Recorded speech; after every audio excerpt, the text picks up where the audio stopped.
Saudara-saudari, Injil kita pada hari ini diambil dari Injil Lukas bab 14 ayat 25 sampai 33.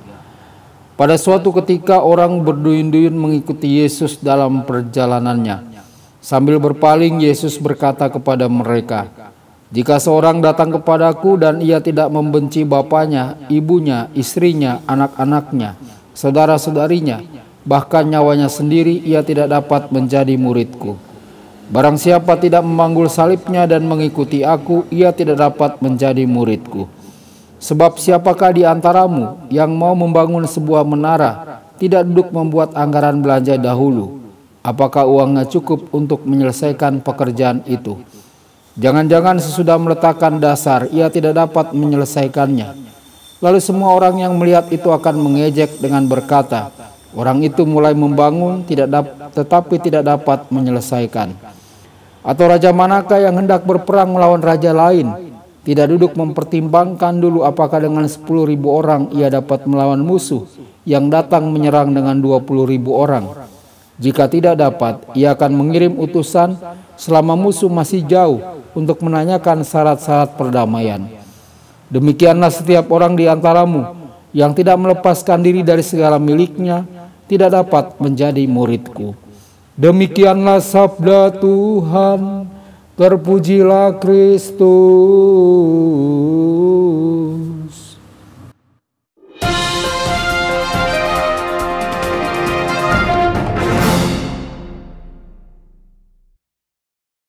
Saudara dan saudari terkasih dimanapun Anda berada, jumpa lagi dengan saya Romo Tedens dalam saluran Warta Kabar Sukacita.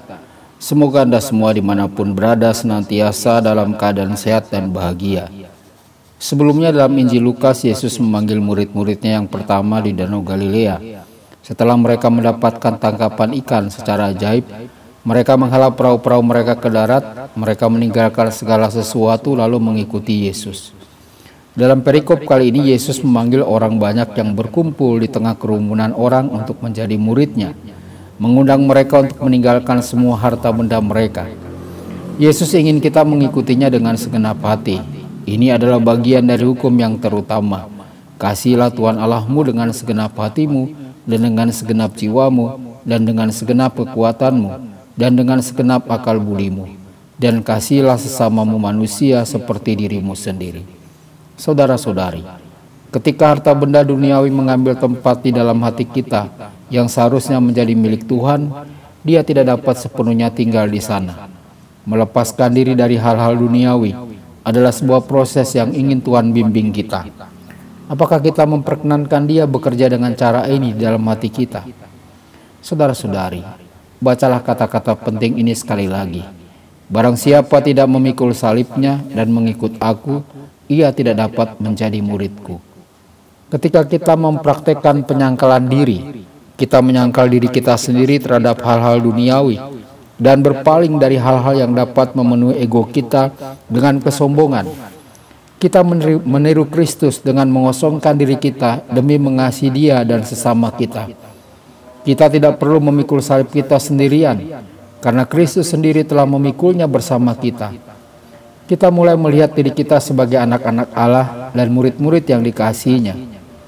Tresia dari Lisuk menulis, "Dia yang kerajaannya bukan dari dunia ini, mengajarkan kepadaku bahwa satu-satunya kebangsawanan yang didambakan terletak pada tidak dikenal dan tidak dihargai, dan pada sukacita merendahkan diri."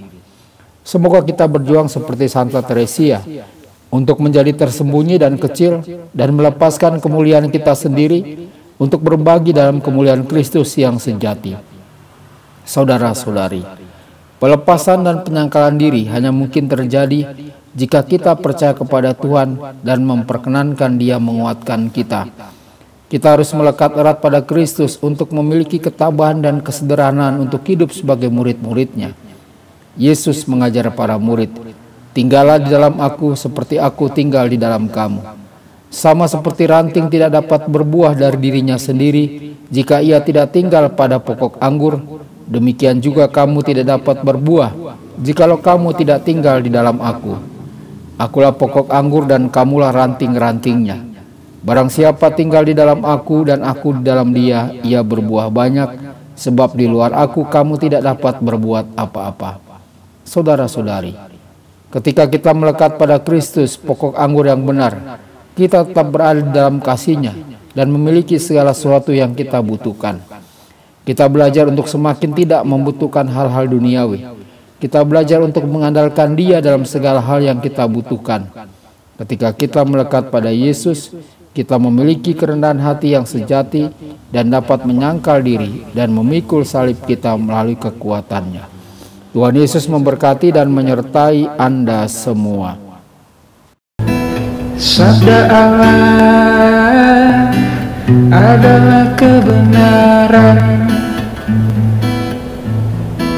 Sabda Allah adalah kehidupan.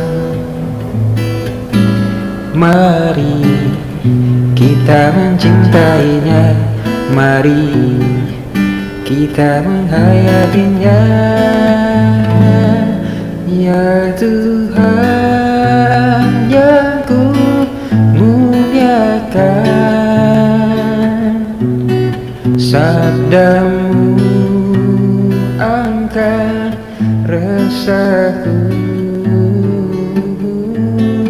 Mari kita menghayatinya di dalam